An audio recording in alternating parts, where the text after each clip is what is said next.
Welcome to sports, everybody. It came down to one final match last night to decide a ladies champion in the Providence Volleyball Association. The defending champs, the Scottsdale Vixens, taking on the Johnson Truckers in front of a packed house at the Donald Davis Gym. The Truckers got off to a fast start, leading by some 6 points in the first set. From there, though, the Vixens took their game to another level and went on to take that set 25-18. In the second set, the Vixens once again finding themselves down and 2 points away from losing the set at 23-18. Once again, though, the defending champs would regroup and they took the set 28-26. In the third set, the Vixens, taking no chances, they rolled along to a 25-23 victory, giving them their 8th straight league title. The Vixens has been here before. We've been able to come back from worse deficits.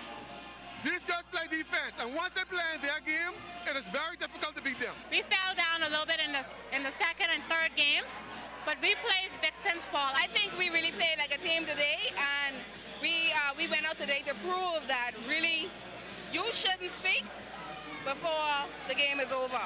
Because, you know, they was out there calling us all kind of names, saying what they could do to us today, but we proved that we're the #1 team, and they're still second best. We came out to say we closing them out in 3.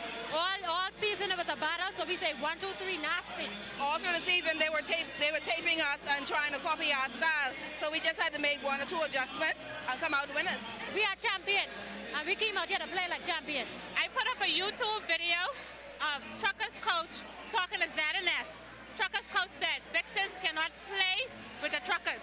So we showed him who can't play with who tonight. Only in the championships and playoffs we faltered, but you know what? We're champions and all we do is win. Now, after leading this series 2-1, the Truckers were almost certain that they were going to end the Vixens' reign, but just like in years past, it just wasn't meant to be. We just played a whole game of mental laps. We didn't come with the intensity that we're supposed to come with. In every set, we came out on top and we got ran down. In a championship game, the 5th game, the deciding game, you cannot hold back. You have to come, you have to fight, especially when you have a championship team down and you give them that little leeway. That's what's going to happen. They're going to come back, they're going to pack, and when they see the opening, they're going to put you away. I think we broke down on defense. We tried to play an offensive game against a defensive team, and that will never work. You have to always counteract or counter-attack defense with defense. When you give up defense and think about just pounding, and that team over there thinking about, oh, I can take the ball, you'll always come up short. Now, Truckers star middle player Kelsie Johnson got injured earlier in the series, and that seemed to play a role in the final 2 matches, which they lost. I hit my knee from the Friday's game, and it was swollen. So doing the breaks, I was just icing. Sunday, hit it again. And tonight, when I played the ball, like it banged on the floor. So I'm about to go to see what's wrong with it tomorrow because it's swollen. But it doesn't stop me from playing, you know. I always try to give my team good effort. I knew this was the last game. No more coming back from it. Now, following last night's match, both teams also talked about what they plan to do moving forward. We're trying to go to a tournament in Jamaica in May. Just to, you know, keep us focused, keep us on edge, because we don't want to lose it. Truckers is a very good team, and I know next year they're going to be coming back for us, and we're going to keep focused and show them, guess what? We're not going to die until Vixens decide to die. Truckers can't come here and take a championship from us. We have to give it to them. We don't give it to them, that's it. We have 1 or 2 ladies who may not be returning because of personal reasons, but as together, we're really a core, and just like how the Truckers basically, they go to great lengths to try to recruit and stuff. We're a team, we're a family, we're going to stay together.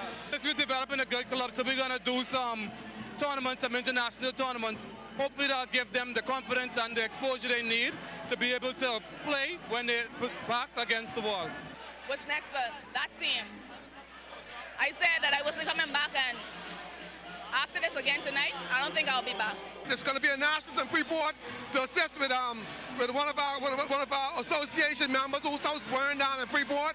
We're going to go down to Freeport and we're going to take that one too. Well, the College of the Bahamas athletics program giving its student athletes the opportunity to keep sharp by playing in various senior leagues here at home. COB's soccer team, they play in the Bahamas Football Association Senior League, and our Charles Fisher recently caught up with head coach Van Dyke Bethel to see how the program is coming along. Van Dyke Bethel has been at the helm for the last 3 years, having made the program in place in its infinite stage. When I came in, it was a lot of things we needed to get done, along with the new AD. We were able to now change the culture. Now it's just trying to get more talented local players who can help build this program. For the last 3 years, the team has been traveling to the U.S. to play colleges from the NAIA and also plays in the local league where they lost 5-0 last night to Lyford Key. It's a challenge. Trying to get, colleges aren't like clubs. You got guys coming in, guys out for a lot of other reasons. So trying to find a group of guys to mesh and to understand what's happening, it's a challenge. We're playing, games are close, but we just can't seem to get over that hump.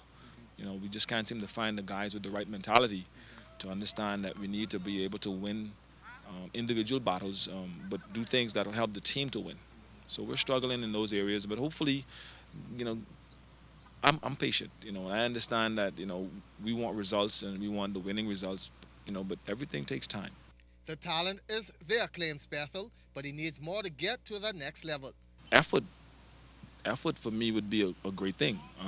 Talent is one thing, and then you got a guy who's talented, he isn't going to work as hard. So I could use talent, but give me the guy who's going to give me 100% effort, you know what I mean? So the talent is here on the team. I'm always looking for more talent. Quality players on the pitch who understand the game, who can help us keep the possession, and then who can make the right decision at the right time. So, we're going to continue looking. And I mean, we're never going to be where we want to be. I mean, I could have a talented bunch, but we can still lose games. So talent is one of those things where coaches like them, but then you have to deal with the personality with that talent. For ZNS Total Sports, I'm Charles Fisher.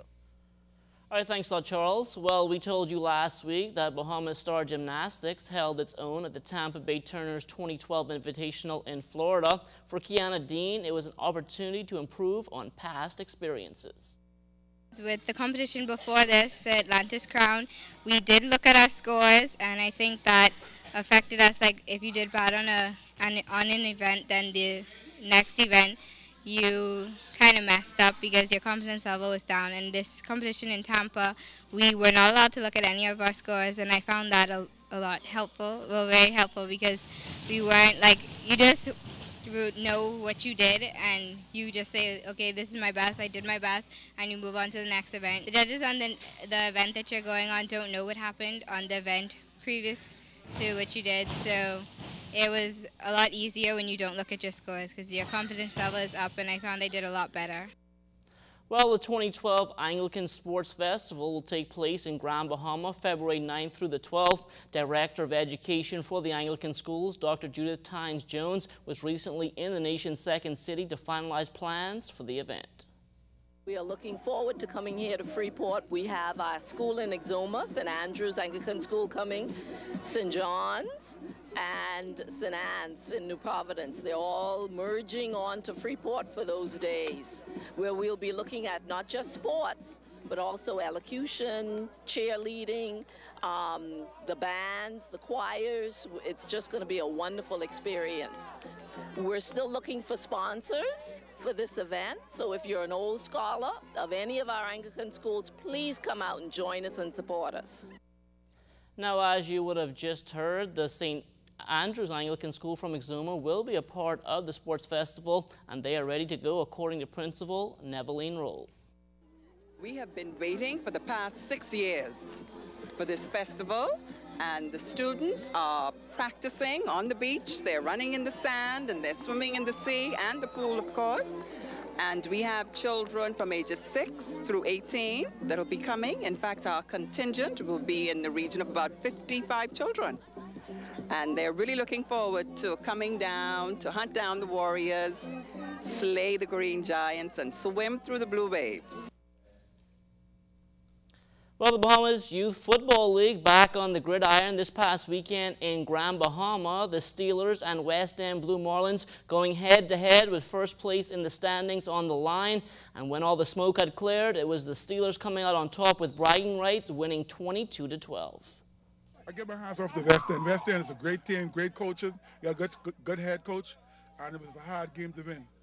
And the Steeler players, then we dig down, they put the double tight in to stop some of the rush in order to get that win, and the help of the good Lord. Thank you, Lord. In the first half, we was looking a little sloppy with the line, but when we talked to them, they started to pick it up and get it together and started making some key blocks for us.